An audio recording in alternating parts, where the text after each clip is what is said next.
Dear Lord, we thank you so much for the privilege of this event. As we're going to start our discussion, we pray that you may be with us. We ask you to give us all. Amen.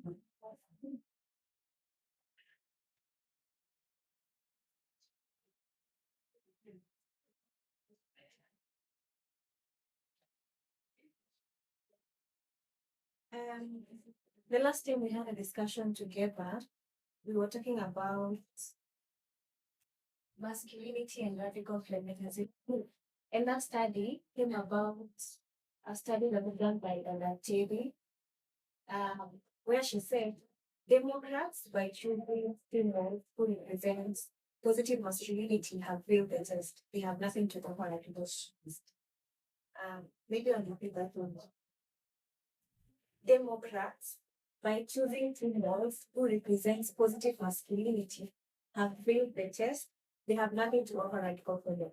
So we wanted to understand what did they actually mean by those words. If um, if choosing someone who represents positive masculinity is failing the test, then what does passing the test look like? So we looked at what masculinity was, and then we looked at the various manifestations of masculinity. We drew attention and we had the type, the features, and the radical feminist critique. And the conclusion of that study was masculinity, in whatever shape or form, could not be defined into something harmless. And so it was rejected as a concept by radical feminists. So in that same class, Benta raised a very important question, and she said, if this is what masculinity is, and this is how masculinity manifests, how about femininity? And so I thought that was a very good question. So today, we're going to look at femininity. Do not know about dating.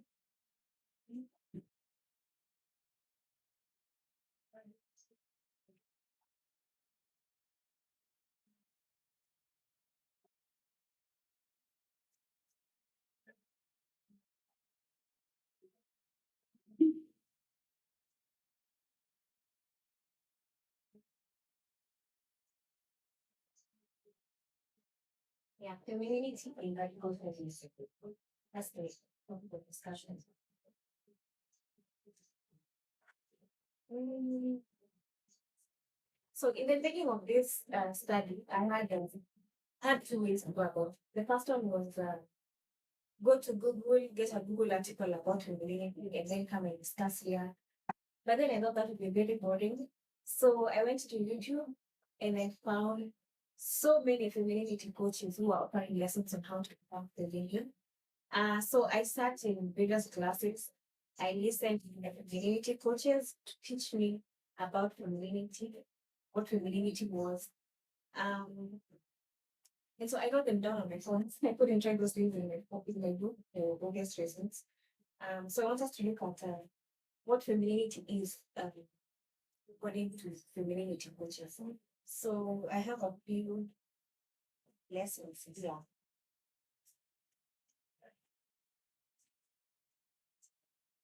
Okay, hold on. Yes. So I've divided this class into this is what the femininity coach said about femininity, and then there's what she said about her life. Um, what femininity, I mean, how she applies femininity in her personal life. So we first of all go through the tips I was given, how to become a feminine woman, and then we look at what she does about femininity in her personal life. So listen carefully because at the end of this lesson, we're going to define what femininity. Um, so the first lesson that I was given as a woman, okay, hold on. As a woman, understand that your softness is your power. Do not compete with masculine energy. So if you're a woman, please lean into the softness. You don't want to masculine energy. And then the second lesson I was given, be nurturing to the people around you. You can show this by listening to your man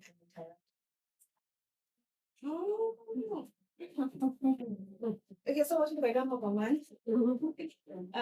So if you want naturally, you can show it by listening to your body interrupt. And then she said the third lesson, learn to let go of control, allow yourself to be led, let your man let your man take the lead, allow him make most decisions. Mm, I think the problem is I don't have a man. But anyway, it's beginning to sound like the beginning point is femininity and then the end point is masculinity. Um, and also it feels like single women cannot be feminine because the first point is a mention of a man. The second one is still mention of a man. The third point still you're mentioning like do this so that your man can do this. And it also feels like queer women cannot be feminine because again, like we said, there's a mention of your man in every point as we go by. But anyway, let's continue. Let's not judge our approach. So let your man take the lead, allow him make most of the decisions. He is the king and you're his queen. And then the fourth point is mind your tone. Don't talk so heavy or loud. I'm sorry, this point was hilarious. Men get turned off by that. Talk in a tone that communicates softness. Um, that communicates that you are residing and resting in your feminine energy. Okay. And then another point I was given about femininity is stop cussing. Cussing gives off aggressive energy. You do not want to cuss as such. Cussing gives off aggressive energy. I didn't know that. It does. Okay. And then the other point was given is um, smile often, make eye contact, and keep your tone warm and playful. Smile often, make eye contact, keep your tone warm and playful. Um, let's start with the smile often. Let's start with the smile. Um, I was watching an corporate event where a woman was she stood somewhere and people were taking photographs of her. And as people were taking photographs, the photographers began shouting, "Hey, smile, smile, smile for the camera." And the woman lashed out and she said, "You smile." And because she lashed out like that, people were quick to say she's rude, she's that, da da da, because she was not smiling. But I've never seen a man on a red carpet being told to smile as his pictures are being taken. So, but according to the femininity coach, you need to smile with him. And then she says, make eye contact, keep your tone warm and playful. I don't even know what that means. Uh, keep your tone warm and playful. And then she says, receive, don't chase. A feminine woman lets a man give and she receives. Okay. And then she says, accept compliments gracefully. Okay. And then she says, maybe we'll do one more because I'm getting tired. Um, dress in a way that makes you feel beautiful and soft. Invest in floral dresses and makeup. Dress in a way that makes you feel beautiful and soft. Um, instead of telling women to dress in a way that makes them feel beautiful and soft, how about we tell women to dress in a way that makes them comfortable? I mean, this constant policing of women, you need to wear more dresses. Women, you need to wear floral dresses. You need to wear pink dresses, invest in makeup. God, it's a lot. Um, I don't think we're going to do more. Let's just go straight to experience practicing femininity. Um, yes. Right, so really want those expectations or those definitions of femininity. So coming to my mind is the typical, I think it's like more of cultural feminism, where you are told to glorify the woman being trained in you, so that it becomes like a catch for the opposites, gender or sex, whichever. Because as you are reading, everything is linked to a man. Yeah. This so that let them, you are the, is the prince, you are the queen there. Yeah. So I think for me that's what is coming to my mind. And then femininity is not any better than masculinity. If we were to put it in the perspective of equality. Yeah, but that's what has come to my mind as you were reading all those definitions. They're just saying glorify the things that I knew that make you vulnerable. Yeah. So that you use your vulnerability to exploit the opposites. Exactly, exactly. I think you summarized my study, but we'll get that in a bit. So let's go very quickly about what you said about her life. She says, I just love how I feel safe when I'm with my man. Okay. I melt when my man takes the lead as the leader he was born to be. I mean, it's one thing to say I melt when my man takes the lead, but as the leader he was born to be, how do you know that? And then she says, when my man is around, I feel like a princess, relaxed and in a good. Anyway, that's not to continue. So, what is femininity according to the Femininity? If you were to summarize, what is femininity? What have you learned? Softness. Femininity is about, right? Uh-huh. What else?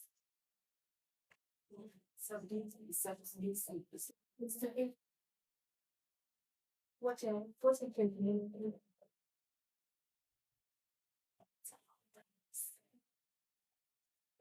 So femininity is the art of being soft, magnetic, and receptive while while allowing space for masculine energy to provide. So femininity is being soft.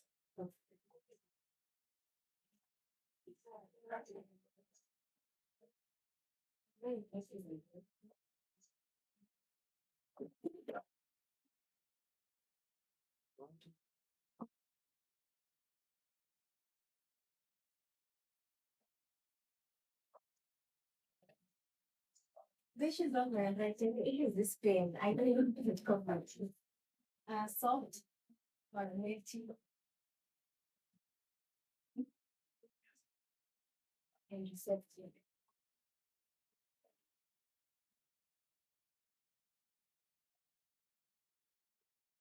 Why?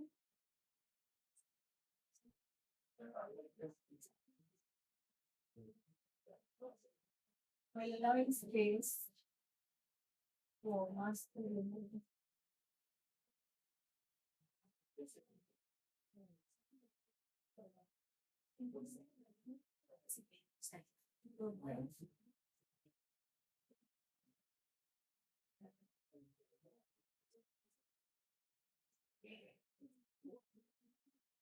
So that's something I'm able to regret. That's a very amazing.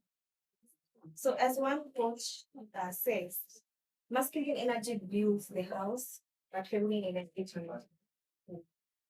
Okay, so we are done. Now I can delete this slide. We don't need to delete. Um, so from our last class, you said from the class on masculinity and that good feminism, you said masculinity is about dominance. The male is dominant. Therefore, by contrast, we can say femininity is about submission. The female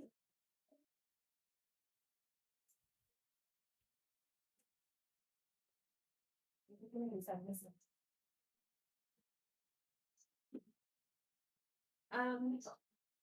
So I want us to read something about what radical feminists say about femininity. Radical feminists argue that femininity is not a natural essence, but a performance enforced through culture, religion, fashion, and media. So there's nothing natural about femininity. There's nothing natural about everything you read about the femininity coach. All that is a performance that is enforced through culture, religion, fashion, and media. They argue that from childhood, girls are socialized into acting feminine. That is by being soft spoken, accommodating, pretty, naturally, modest, etc. These traits are not innate, they are rewarded in girls and punished in boys. And the performance is maintained with standards, behavioral expectations, and cultural reinforcement. So in short, there's nothing actually about feminism. All these are just performances. So now up to there, I want us to draw a table like we did with the last time, masculinity and femininity. So we're going to draw a table, the same way we do with masculinity, where we have a type of femininity, the features, and the radical feminism. So we have the type, the features. Now, I think in this case is so simple. Let me not be.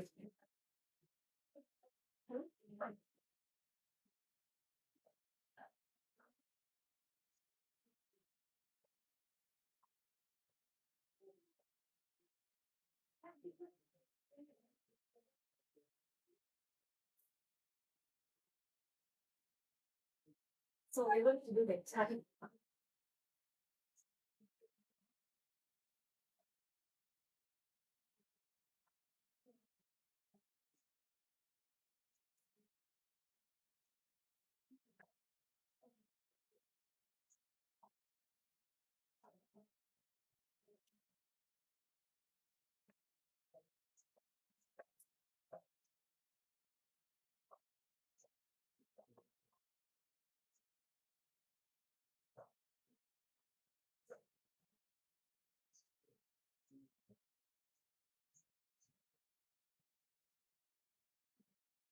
Right. So the first type of femininity is human.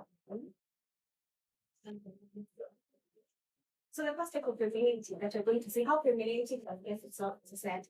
The first one is called aesthetic emphasized femininity. Aesthetic,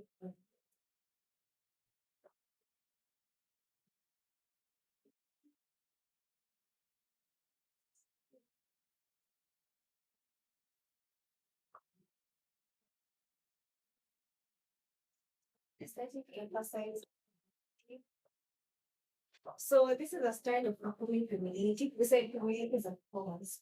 This is a style of performing femininity where a woman's value is heavily tied to beauty, sex appeal, and visual look. So the value is based on beauty.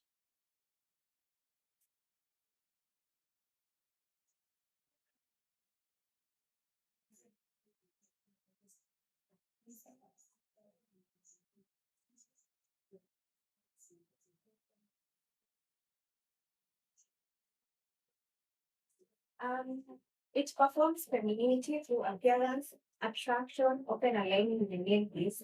There's an emphasis on physical attractiveness. That can involve extensive preparation, cosmetic procedures, and conforming conventional. So there's a huge emphasis,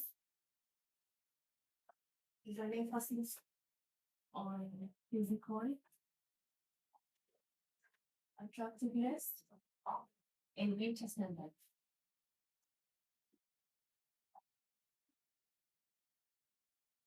Cosmetic procedures.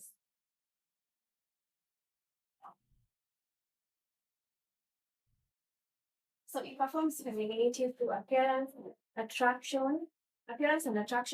There's an emphasis on physical attractiveness that can involve extensive preparation in conforming to the conventional beauty standards. So, okay, the key traits include hyperfemininity, polished, curated, glamorous presentation, sexual attractiveness, high maintenance beauty standards, and luxury lifestyle. So if you think about everything you've said, who can we use as a global icon or an example of aesthetic emphasized from it? When you think about hyperfemininity, glamour, cosmetic surgeries, um, fashion, beauty, Kim Kardashian example, Kim Kardashian is a very good example. Aesthetic emphasized from it. So now I want us to read the article. Further explain aesthetic emphasized from it. So give me a second, let me get it.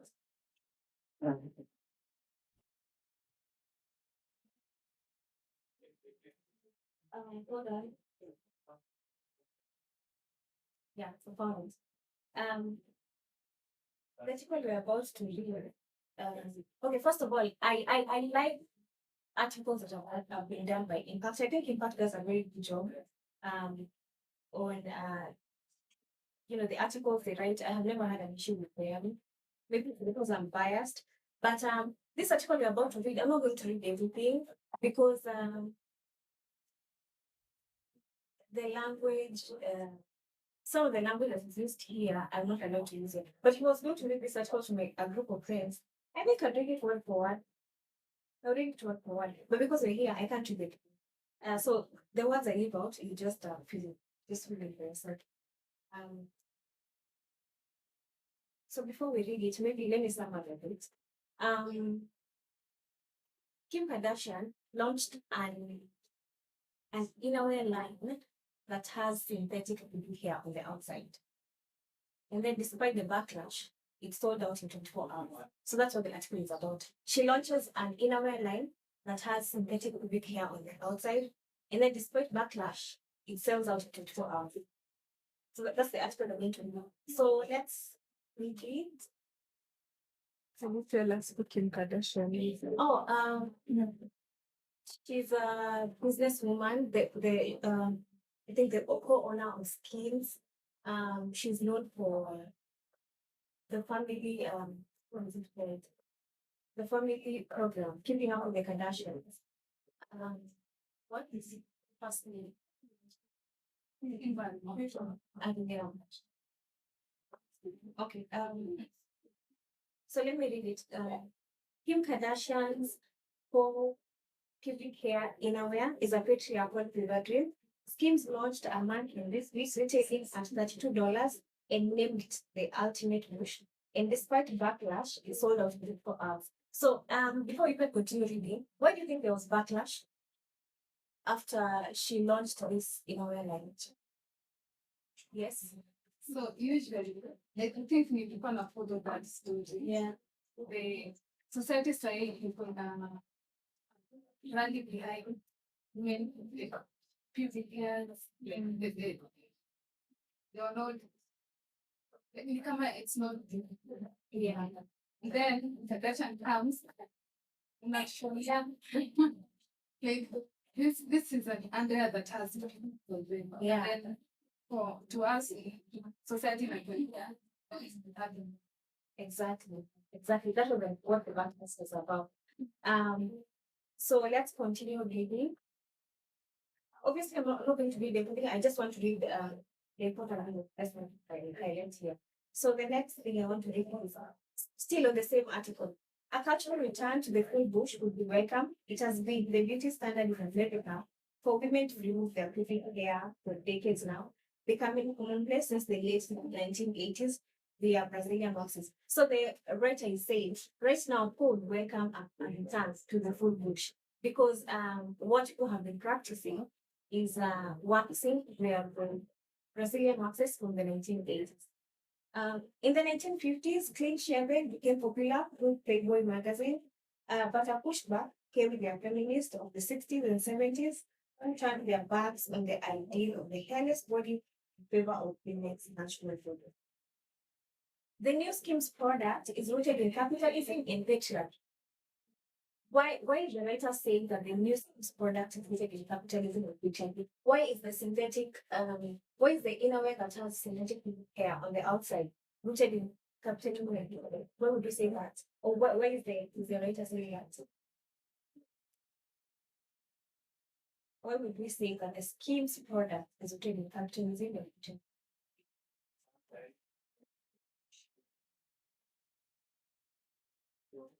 Why capitalism? Because in my opinion, brands like schemes, they will invent what do you call it, insecurities, and then they'll magnify them, and then send you back a solution. Question mark. I don't even see how this is a solution, but that's capitalism. They look for women's insecurities, and then they're like, we have a solution to that, and then they send the product to you. And patriarchy, obviously, because the beauty standard has always targeted women. And as we're going to see, this product is only sold to women. It's not being sold to men. Then the writer continues to say, rather than using models with natural click hair, showing off diverse bodies if they are unaware. And as Lisha said, it has contributed to the beauty standard that unfairly pressure young women, helping to create a problem and then selling back the solution in quotes. Let's continue reading. Women have been socialized to believe that their body hair is unhygienic, despite it actually being more hygienic to have it, and unnatural, despite it being completely natural to have it. Let me read that one more time. Women have been socialized to believe that their body hair is unhygienic, despite it actually being more hygienic to have it. I think it was in 20, I don't know, maybe 2020. I read an article that was done by a gynecologist where she was being asked, can you please explain if it's more beneficial to have pubic hair or it's better to wax? And the gynecologist wrote a whole article explaining um, the benefits of having pubic hair and backing up with scientific evidence, telling women that you don't have to wax. You can just maintain your pubic hair. But then she wasn't forcing because she was saying if can't, it's better to get because there's nothing bad with that. But women will look at the logic of the gynecologist. They look at the science of the gynecologist, and then they'll just do it away and run over waxing. Why? Because waxing is the beauty standard. So it is hygienic to have to look there, and it is also completely natural to have it. Let's continue reading. Now schemes wants to profit of these opportunities. Now schemes wants to profit of these opportunities by selling a full bush to women who could simply grow one for free. Exactly, you could simply grow one for free. Me, I don't really understand why they are saying that. You know, the first time I read this article, I was like, oh, in what state of mind do I have to be in for me to purchase synthetic pubic hair when I can actually exactly now also, removing body hair has existed throughout human history. The modern iteration has no practical benefit. Yeah, exactly. The whatever people are doing works. It has no practical benefit. It is not for convenience. It is oppressive. If it were actually more hygienic and natural approach, men's pubic hair would also be seen as unacceptable. So if women are being told that pubic hair is dirty, then why are we condoning men's pubic hair? And the writer is saying if having pubic hair was dirty, then it wouldn't be tolerating men's pubic hair. Um, Maybe let me read a few more slides, then we'll wrap up. The Kardashians, while being subjected to misogyny and ultimately a product of beauty standards, are not blameless victims of these systems, right? Is it true that the Kardashians face sexism, misogyny, literally? Yes. But is it also true that they take part in the very systems that oppress them? They do, right? They have sorry, they have promoted, profited from, and even created unrealistic false images of women's bodies for years. If it isn't gender, why would schemes release a full innerwear for men? Instead, this campaign is solely targeted on marketing to men. So this is just a gender issue. The beauty standard. Patriarchy, one more slide, I promise, one more slide. Let me just look for something very, very important. Patriarchal beauty standards and rapid capitalism have sold hair removal to women for decades, telling us it is unacceptable, only not to turn around and try to sell an artificial version of this. It is important to unpick trends and products like this and see if we can internalize the importance. The end. So I hope that explains aesthetic aesthetic emphasis femininity. Now let's look at the radical feminist critique.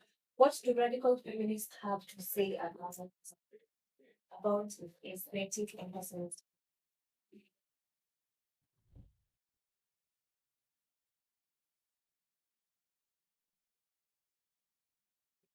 Okay, so here's a radical feminist critique on this group. Radical feminists argue that this ideal woman is actually a tool of control. It pressures women to pollute themselves through dieting, cosmetic procedures like DBL, Okay, wait. Before I forget, because we are still on the emphasize aesthetic emphasis. I wanted to give my 2 cents on, because we're talking about body modifications like BBL and everything like that. I wanted to give my 2 cents on BBL, the BBL discourse that has been going on for long, especially on social media right now. Um, when a woman says, I'm undergoing I'm undergoing a BBL procedure because it's a personal decision. I'm doing it for myself. I'm not doing it for anyone. Um, this is my body. I can choose to do whatever I want to do with it. To that, I say yes. Anything that involves a woman having body autonomy, women choosing to do whatever they want to do with their bodies, sign it up. However, however, um, we don't live in a vacuum. We live in a society, and so whatever decisions we make are either directly or indirectly influenced by society. Because how comes different women from different continents, different parts of the world, different backgrounds, different cultures, religion, and everything, all of them are lining up for the same procedure? I would attribute it to three things. One, the media. Two, society. And so, two things. Media, society, and then the media, because this is the world that promoted as the ideal body. Anywhere you go on Instagram, Facebook, um, Instagram, TikTok, and whatever, all social media platforms. This is the body that is marketed to us as the ideal body. So if you don't have the hourglass figure, everything, uh, you are prone to make such decision. And so for me, the only thing that I'm against is saying that a BBL is a personal decision. I don't think a cosmetic procedure would be a personal decision. We are influenced into these things. And then I wouldn't say, I'm not blaming women for going through cosmetic procedures. If anything, I would blame society because society makes women insecure. So when women are insecure, they feel the pressure to conform to the convention. The clinic is good. Sorry? What is good? Brazilian battle, the cosmetic procedure to enlarge your yeah. So let's look at the radical feminist critique. Anyone who has views on what we talked about, the cosmetic procedures on beauty and that. What do you think?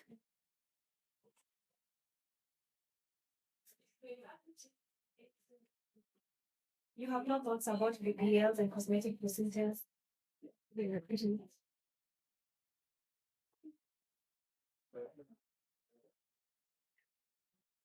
If someone was to ask you what your thoughts are on BBLs or cosmetic procedures, like about the was discussed with them, you wouldn't know what to tell them or what to say.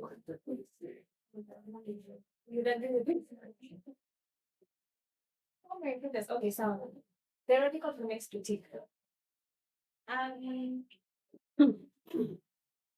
radical feminists argue that the ideal body is this ideal woman is actually a tool of control. It pressures women to police themselves, dieting, cosmetic procedures, beauty standards, beauty modification, sexual appeal, instead of challenging men's dominance. Even when women like Kim Kardashian profit from emphasis femininity, it reinforces a system that shows young women that success is equal to happiness and love.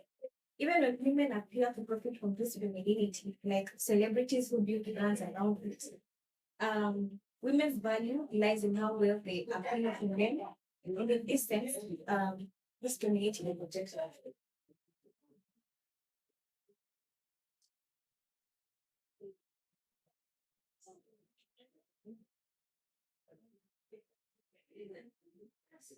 Also, you don't have to drum what I'm saying. You don't have to drum these categories. I'm just saying, I just want to explain femininity in whatever form it appears is rejected. So I'm just going through the categories, but you don't have to drum them. You just have to understand what they're talking about. Anyway, moving on. Any questions on that? Moving on.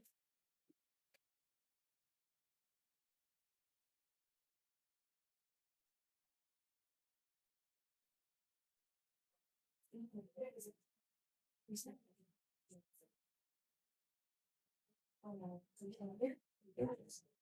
okay.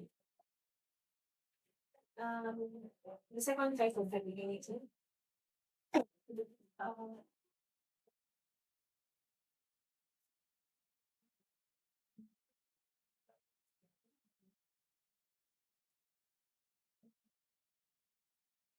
compliance and process. Like I was saying, you don't have to cry. I just want to explain it. However, femininity appears. There is no, there's no, you do not accept. So compliance emphasize femininity. This is a style of performing femininity that's designed for women to conform to gender norms or gender traits like modesty, domesticity, passivity. So this is about modesty, domesticity, selflessness,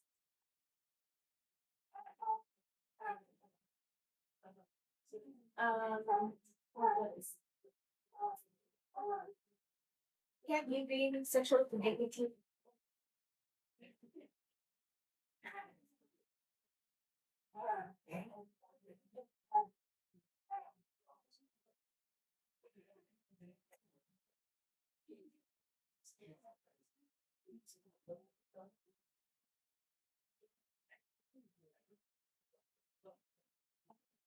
Yeah. So this is a state of performing femininity designed for women to conform to gender norms, like the things we mentioned there. It's about being approved by institutions and men. So these women want to be approved by institutions like family, religion, community, and also men. So an example of compliant is the woman who dresses modestly, prioritizes family reputation, and wants to be known as a good mother, or the good wife, or the good girlfriend, and avoids to be seen as too sexual, too loud. I think that is we get the point. Mhm.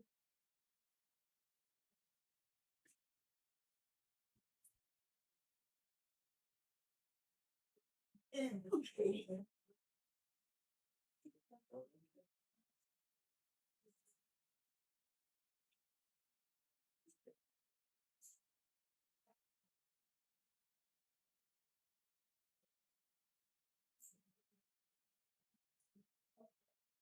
Yeah. In addition to that, that's all I have for the compliance and consent for me. Modesty, domesticity, women who want to be approved by institutions and also men. Um, they want the family reputation to be kept together. The woman who needs to keep a marriage together. Um, I think even if it's losing herself, as long as the family stays intact, um, that is what is the most important thing to them. Um, so let us look at this. If someone wants to ask, what's the problem with what's the problem with this? So they're performing traditional feminine. There's nothing natural about it. They have the best. Oh, what do you mean? Like it's not a reality for someone to do selfless. Like why are they being notified in the country? Like the modestly the necessity.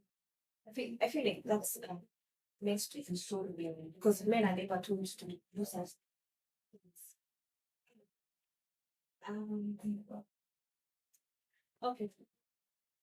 So the radical feminist movement.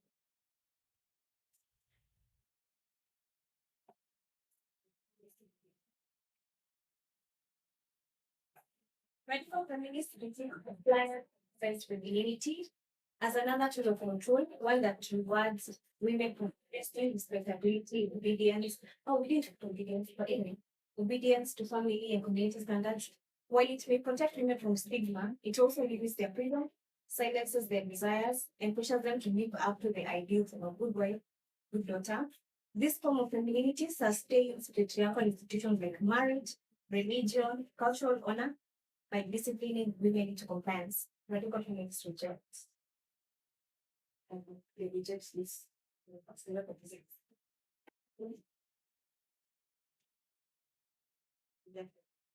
Okay. We move on. We move on to the third type of femininity. Um, Now this one. Anyway, it's called resistance.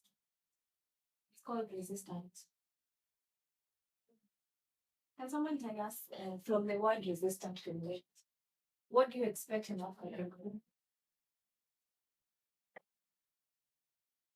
Um, a book is resistant femininity. What would it be about? What would it be?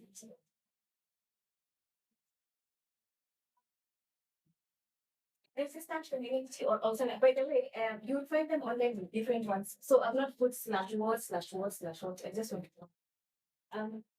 So, uh, resistant femininity is about what?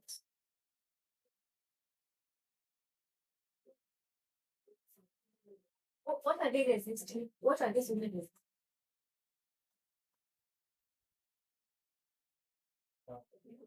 resisting? They're resisting traditional gender norms.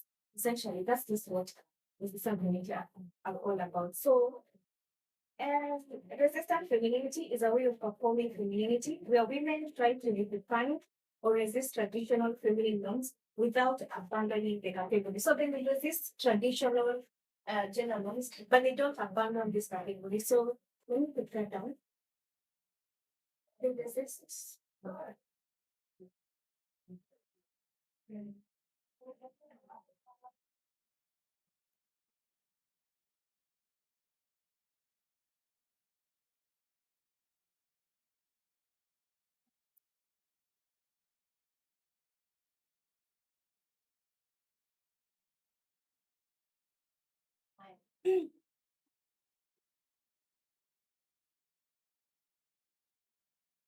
Let me give one example, and then we'll do an example. Um, the diverse image where women are celebrated for being powerful and ambitious, but still glamorize themselves with beauty and style. So the diverse image where women are celebrated as being dismounted, but something there is another example of me. What would be another example of resistance star?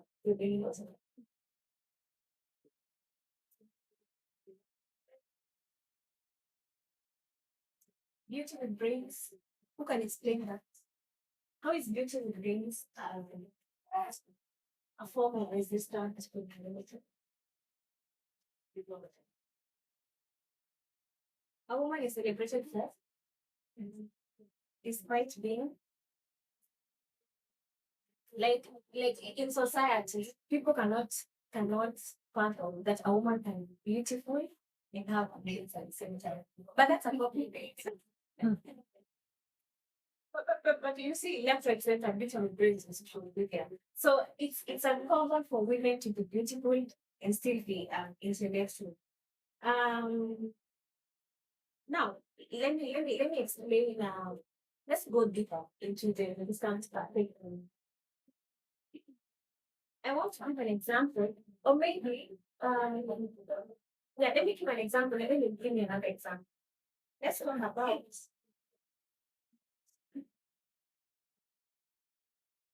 let's talk about no, I want you to give me an example, but I don't want to tell you what I want to talk about. How do I do this? Think about bold lipstick, think about fashion, think about author, think about feminism. Who am I talking about? Exactly, Chimamanda. Chimamanda would be a very good example for resistant feminism. Why? Because she's a yeah, because she's a liberal feminist, right? But anyway, let me explain that, and then we look at one more example. How things start. So Chimamanda is a Nigerian author, right? She's a Nigerian author. So Chimamanda performs femininity on her own terms. She's intellectual, assertive, and unapologetically opinionated, which are traits traditionally coded as unfeminine or too aggressive. At the same time, she embraces beauty, fashion, and softness, and bold lipstick, tailored dresses, Nigerian fabrics, and elegance. Now I want to quote her directly. I want to quote what she says directly. So Chimamanda says, I have chosen to no longer be apologetic for my femaleness and my femininity. Femininity and feminism are not mutually exclusive. When someone says femininity and feminism are not mutually exclusive, what do they mean? Not mutually. Yes, they can coexist. They can persist, right? So a woman does not have to give up one for the other. A woman can be feminine and at the same time she can be a feminist. So that's according to Chimamanda. Um, they can exist at the same time, so you don't have to give up one to the other. Chimamanda is rejecting the idea that if you're feminine, you can't be a feminist, or if you're a feminist, you can't. You must reject femininity. Um, and according to her, that's a false choice. So Chimamanda is saying a woman can still be politically conscious, she can still critique patriarchy, but at the same time, she can practice femininity. That's according to Chimamanda. So what would a radical feminist say to Chimamanda when she says a woman should have a choice to practice femininity and be a feminist at the same time, which would respect the position, inclusive to vision, to practice femininity? What would we say? What would we say about that? Question. Uh, what we had written there, is that the strict definition of femininity? Like the softness and receptive I think to it's the the best. man leading. Yeah. Do you think that's like when Chimamanda says femininity, she means like she like being receptive for a man to provide and lead? And No, I don't think there's just one definition of femininity, but I'm saying at its core, femininity is about being submissive, like the core idea of femininity. But it can be different things. Like you listen to different femininity person and they have different ideas of how they have femininity. But what I saw ultimately is they all, you could just pin them down to one thing.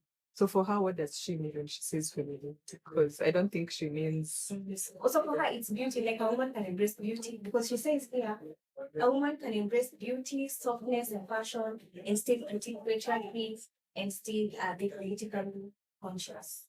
So me, my question is, so she's saying femininity, according to her, the way she practices resistance femininity, they can exist at the same time with feminism. But what would we say to what she said? What you say? Yes. Yeah, I also find that interesting the way Joyce said all the traits that we have with Chimamanda has that never solved. Yeah. The Chimamanda, she's never solved. In a certain she's bold. Mm-hmm. So what position does she stand on saying that she still embraces femininity while when we are finding the same the core of it is beauty and softness. Yeah. So what is her position? Because she says that she embraces femininity, but whatever she is, at least what we see Yeah, is it's not. not the typical one. Yeah. So what does she really mean by that? What do you guys say? I'm still also struggling with that. And yeah. I'm tempted to think the definition that we have is the definition that is coming from radical feminism. The definition of femininity. Yes, it is not a definition that what comes with it. For example, if you go to cultural feminism, what I think when Chimamanda said that she can be a mainstream feminist, but I also think she's whatever she's saying is cultural feminism, whatever she's talking about here. And at their camp, they have different definition of what femininity is. Because in our side, the way you define it, that is how feminists define femininity. But we see that it's not consistent with what Amanda is doing and what she's saying. So they must have a different definition of what femininity is. That's what I'm doing. Yeah, I agree with you. Um, I don't know, but what I have here is well, she said a woman can enjoy makeup, can enjoy fashion, can enjoy beauty, and still be politically conscious. Maybe she doesn't have embraced what we thought earlier about submission and all that. But I haven't even done how to any for me to give a very detailed opinion on what type of femininity she's into. But this is just what I got. But yeah, I agree with what you enjoy saying. But since she has already defined for us what she thinks, what femininity is, what you've read, then I think you can answer your question. Okay, so what is the answer? What would you say to her when she says a woman can still be politically conscious, critique patriarchy, and still enjoy makeup, fashion, and beauty? Yes, for me, I think her thought process of is the first class is really emphasized femininity, and so when she can be this, so I think she's from that statement. I am understanding she's not okay with you being a good wife, you being a good mother, and being selfish. But she's okay with the first class that she can exercise the beauty to her, she can do the makeup as she wants, and it's her choice, it's her body, and it's everything. But when it comes to this now aspect of selflessness, and the domestic qualities that are tend to a woman, she's against. So she's kind of contrasting those two for the unity. Okay. And choosing one over the other. Okay. For me, I don't think I would place her in the first one because, like, when she says fashion, I don't think to start with, I don't think like you can compare like when we were saying Kim Kardashian with Chimamanda, even just in terms of their fashion. I don't think they're operating on the same fashion or beauty standards. I think for her, it's more about boldness, uh, or trying to, or like making a statement when she's wearing, because I know she wears a lot of West African tailored clothes, and I don't think that fits uh with that first part. It's more, it's for her. I think it's more about I can wear whatever I want. I can be bold without feeling like I need to tone down. So I can wear my big, what do they call those vitambas? I can wear like a big one without feeling like, okay, I need to be a bit modest. Yeah. Or and the bold lipstick you were talking about, I don't know what lipstick she wears, but maybe she can say I wear blue lipstick or whatever. So I think it's in that sense and not in the sense of that past part of desirability and sex appeal. Yeah. I don't think I will put her there. Her definition of fashion and beauty, I think it are very different. Like, so what would you say to when she says they're not okay? Me, I think I agree. Everybody else. Anybody else? Yes. I think the situation in Rwanda is one that's like the way kind of self-esteem. We're talking about personal responsibility for personal responsibility. So a lot of people feminists feel like need to dismantle everything. We don't care what exactly you want or think or it's lipstick and makeup because it already has this role it's playing in fact checking. So radical feminists represent. No, I used to know that. Yeah. Um, but okay, but we got like extra parts because like there's an interview where she was talking about how people expected her to wear more suits because like, because she is considered as a feminist. So they thought that she would throw away her dresses and be more masculine because that is what they thought she was talking to. And the things she would say is she doesn't feel like what she does not want, like she feels she does what is comfortable with her. And how wearing her dresses is what finds like he wants to do that and also had to like where which of most suits is probably doing the same thing, like telling a woman what it was.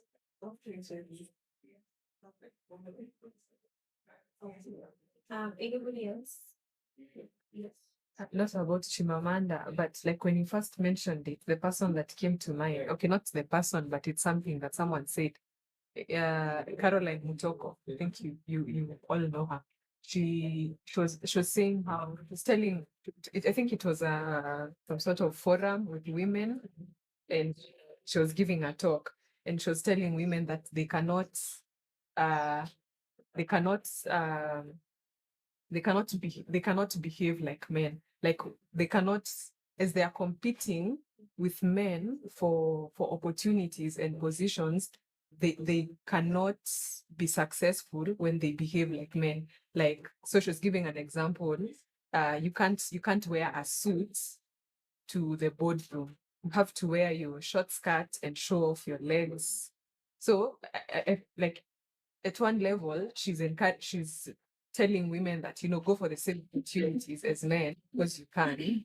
So I guess that would be like resisting the traditional gender norms. Because I mean, she really speaks against I've had her in other occasions speaking against traditional gender norms and saying how women like to suffer because why wouldn't they hire people to help them? Anyway, yeah, so there's that. And then there's the other aspect of it's like telling women to weaponize their their bodies, like wear short skirts and show off your legs, and that's like your secret weapon in the boardroom. You can't wear a suit like a man and expect to, yeah. Okay. Um, Anybody else before I read something for you? Okay. What do liberal feminists say about women's choice? What do liberal feminists say about women's choice? She chooses it, it's empowered. Yeah, whatever a woman chooses is empowerment, right? And what do radical feminists say about that? If liberal feminists would say whatever a woman chooses is empowerment, what would we say about that? You think we'd agree with whatever a woman chooses is empowerment? I'm not sure. Okay, let me do something here. Radical feminists will say choice does not exist in our vacuum. Women are socialized into the ability to birth. What feels like choice is often internalized for action. If most women independently choose the same beauty standards, um, surface availability, is actually freedom or conditioning. So for radical feminism, um, so sorry, the question that radical feminists ask is liberation about expanding women's choices or about dismantling the conditions that shape those choices in the first place? So the way I understand it is, um, a woman can say, I'm choosing to, I don't know, you just think of anything, I'm choosing to do this one thing. And then a liberal feminist will be like, you just go. Whatever you choose, empowerment, as long as you're okay with it, you are not for us, just go with it. But a radical feminist will ask, um, yeah, you've chosen this thing for yourself, but how about we take one step backward and see the conditions that shape the choice that you want to. So with that being said, radical feminists would reject it.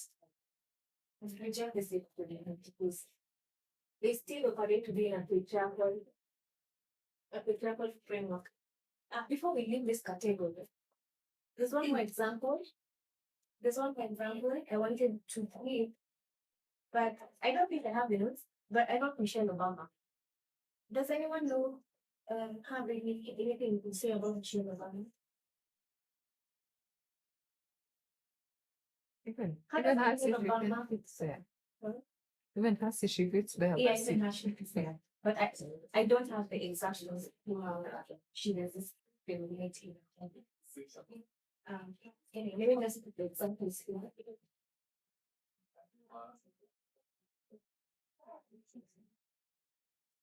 can I give an example of how she resists Yes, femininity? please. At Trump's inauguration, Obama went by himself and she didn't accompany him, and people were asking why she didn't accompany him, because a former president always goes with the former first lady on his arm. But yeah, so she was saying, I think she has a podcast, and she was saying she doesn't have to follow her husband everywhere. She can have, plans of her own. Yeah, yeah. I had that presentation. Yeah, that's true. I don't think I have anything to add on resistance femininity. Uh, okay, let's move on to the last category. We almost done. The last category. It's called pariah. Pariah femininity.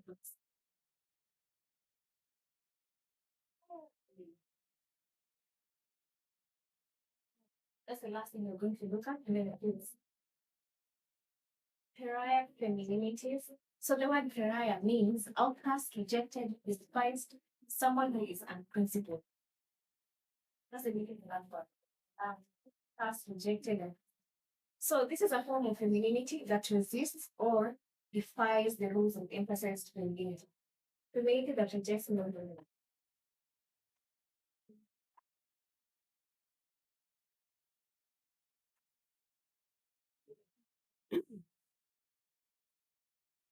So this category rejects male dominance, making their femininity undesirable, unfeminine, and contaminating to the dominant standards of femininity. So this category of women, they reject male dominance, making their femininity undesirable. And what do we say? Contaminating to the dominant standard. So women exhibiting masculine traits are demonized and stigmatized, often in conjunction with associating their gender or sexuality to homosexuality. I'm sure we've seen that when a woman is too masculine, that we tend to make assumptions of their gender and sexuality. Let me give an example, and then you'll tell me why we put these people on that category. Why would lesbians be put in this category? Who would you put lesbians in?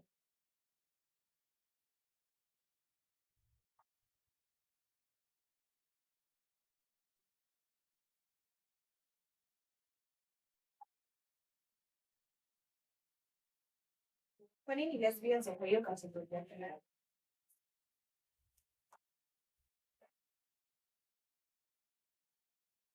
Anyway, let's move on past it. Another category, another example is I'll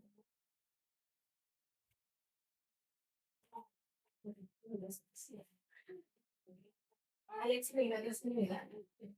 Radical feminist is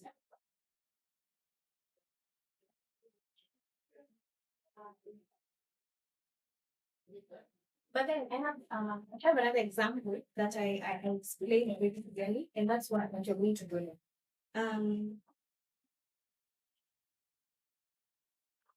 there's this athlete called Imani Khalif. I'm not sure if you people know her. You know her, Imani Khalif. Okay. She's Yes, we don't. Sorry. She's an Algerian female boxer. That's what you need to know. She's an Algerian female boxer. So the reason why I put her on Twitter Femininity because Imani Khalif is the Algerian female boxer who competed internationally. And the reason why I put her here is one, boxing is seen as a male sport, so her participation already makes her femininity undesirable. She's a woman, but she's participating in a sport that is considered a male sport. So she challenges emphasize. Number two, she excels incredibly by defeating her opponent in seconds. I don't know how many seconds they were. I don't remember to start. Thereby defying boundaries of traditional femininity, which expects women to be delicate and soft. So if someone is knocking off her opponent in seconds, she doesn't fit the soft, delicate, feminine ideals that we see on emphasized femininity. Another reason is her physique or her physical appearance.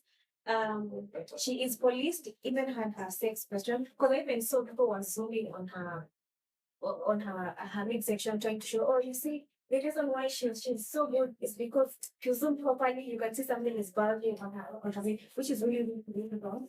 Her physical appearance doesn't look traditional feminine as you'd expect. So she's policed, even had her sex question and her right to compete as a woman for not being feminine enough. Another reason is her experience. Sorry, no. Those are the images we have. Um, so as much as not as much as Imane Khalif is a cis woman who competes incredibly and excels in her sport, but then she's attacked with allegations that she's a trans woman when she's actually a cis woman. And for me, that shows that transphobia is harmful for all of us. I mean, the trans community are um, the primary focus of transphobia, but her incidents, even if I listen to shows of that, transphobia is often even cis people as well. So because she does not perform femininity as you would expect, she is punished. So her experience shows us that if women perform, they are controlled or rewarded. If they resist, they are punished, like in many places. Does that make sense? How I put her on this category? Does that make sense? Ama, you have a better example? How is that? How is this category a type of femininity? Yeah, I want to so according to society, if you're a woman, you are measured according to the standard of femininity. So we don't perform femininity on the standard of privileges, but we are judged according to the standard of femininity. That is why we're placed here. Yeah. So we don't say whenever it doesn't perform femininity, we don't perform femininity, but still society puts us in the same category. So let me read the radical feminist question. Yes. Um, what about the middle? Yeah, if you put radical feminists around. Sorry, Does it take? I can bring it on. I need to think about that.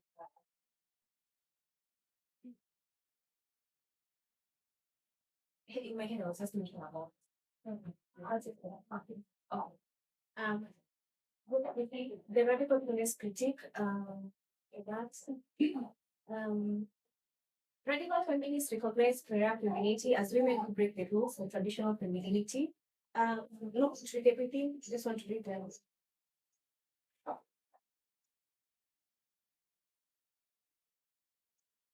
With the minor Khalif, radical feminists reject patriarchal feminism of femininity in Panikesa. They reject the punishment, reject the punishment system based on 18%. So here, I'm not going to push rejected the whatever because it's a what I did. Like it doesn't make sense to do anything. And we just object to the punishment that or we the way we are forced to be feminine doesn't even make sense. Like I can't over rejection because nobody's performing anything ability. That's how um one more thing before I close.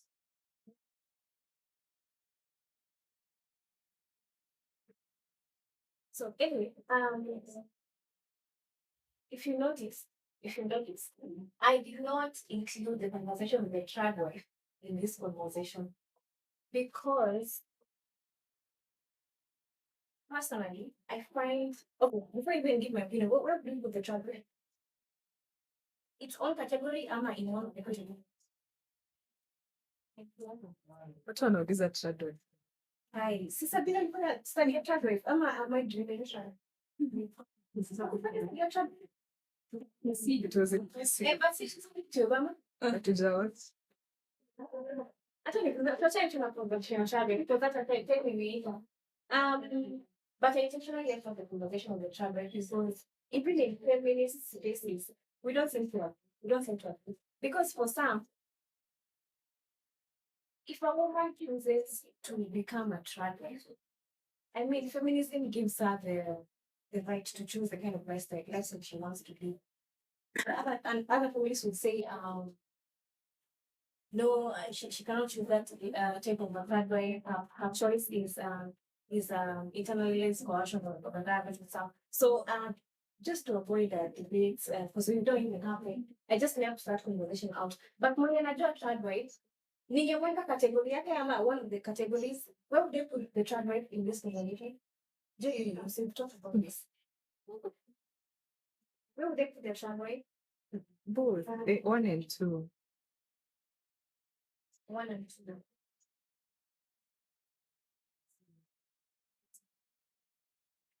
Yeah.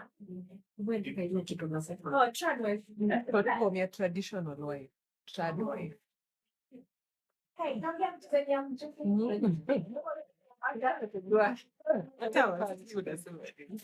Very fast. Lakini che nasema si lazima ushinde maneno yote nimesema. Point yangu, but in summary in closing, my point is femininity in whatever way it manifests, whatever way, because by the way, this is the most positive, the most progressive form of femininity.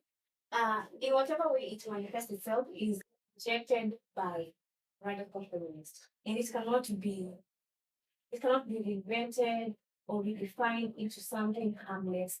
Because at its core, the way they saw with masculinity is femininity is inherently submissive. I mean, that's a very simplistic way of putting it, but that will just that's a conclusion of my study.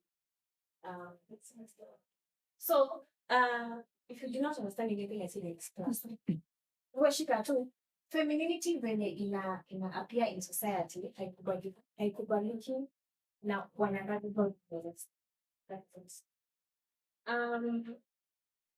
Let me see, there's something else I wanted to say, but there's no even time. I wanted us to discuss something else, but the study in that area is a bit long, and I don't think I'll never finish it. So it's better to just maybe some later. Any additions? No, we have to read. Any additions? Any questions? Thank God there are no questions. They are questions, but that's great. So for the Ryan, we get a big thing in Melbourne. Yeah. And the example that absolutely. Yeah. The issue I'm having is that is it rejecting that only men can have those traits that she has? So she's resisting the norm that a woman must be self-submissive. But for her, for example, for them, because like she's not her. So for them, they are in this case that are categorized to men. So is that the rejection? Are they rejecting the fact that only men, the certain group, only men who have those traits, so she's having them as a form of resistance, and this is not analysis, because that's who she is anyway. So when we are analyzing her situation, she's a resistance to the ideology that only men are supposed to have the traits that now she has, or they have. So what is that?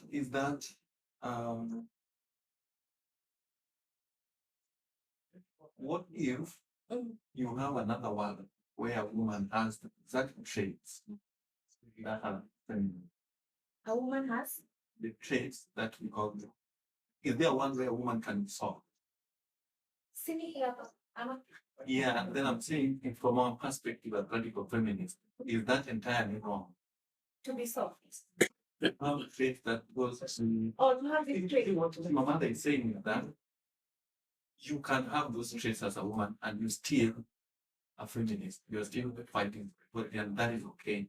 So why do we find a problem with that? Why do we as radical feminists only see things when both men and women are on this other side? Like, can you have a woman say, why is your man wrong according to us?